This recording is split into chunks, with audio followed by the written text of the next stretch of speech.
Sa karagdagan pa nating mga balita, pakinggan po natin ang pag-uulat mula naman sa himpilan ng 91.9 FM Marian Radio, Cagayan de Oro City. CNN Live Nation. Lorenzo Luzon, magandang araw sa iyo.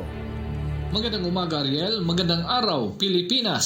Bagamat nagpasa na ng kanilang courtesy resignation ang 30 opisyal ng Department of Public Works and Highways Region 10, nagpapatuloy pa sila sa trabaho habang hinihintay ang final instruction galing kay DPWH Secretary Vince Dizon. Karamihan sa mga nag-resign ay mga inhinyero at silang may mga matataas na tungkulin sa nasabing ahensya. Pinangungunahan ni DPWH 10 Regional Director Lilibet Aparicio at mga district engineers nito ang pagsunod sa memorandum order ni Secretary Dizon. Kasalukuyang niyayanig ngayon sa masamang isyo ng ghost flood control, corruption at substandard na mga proyektong pang-infrastruktura ang DPWH mula Apari hanggang Sulo. May mga nagsilitawan na ng mga mayor, barangay officials tulad ni Barangay Captain John Otakan ng Barangay Bara, Municipality of Bohol dito sa Misamis Oriental ang umalma sa di tinapos na flood control project at malaking porsyon nito ay nasisira na. Halatang halata ang pagka-substandard na pagkagawa at materialis nito. Mula rito sa 91.9